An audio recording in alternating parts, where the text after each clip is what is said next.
Hello everyone, আসসালামু আলাইকুম। আশা করি যে যেখান থেকে দেখছেন সবাই ভালো আছেন। তো আজকে একটা সহজ রেসিপি দেখাবো, চিলি ফ্লেক্স কীভাবে তৈরি করতে হয় বাসায়, তা আপনাদের সাথে শেয়ার করব। তো চলেন কীভাবে তৈরি করি।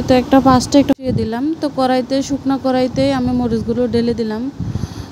তো মিডিয়াম আঁচ করে মরিচগুলোকে ভালোভাবে ভেজে নিব লাল লাল করে। তো যখন মরিচগুলো মচমচে হয়ে যাবে তখন আমি নামিয়ে নেব।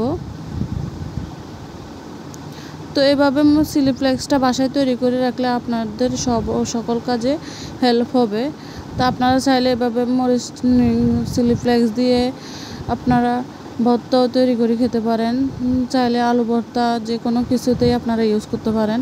তো আমি এভাবে সবসময় বাসায় তৈরি করে রেখে দিই। তো ভাবলাম আপনাদের সাথেও শেয়ার করি। তো এই তো দেখতে পাচ্ছেন আমার মরিচের তা আমি ব্লেন্ড করে চিলি ফ্লেক্সটাকে রেডি করে নিয়েছি। তো চিলি ফ্লেক্সটা এমন হয়েছে দেখতে।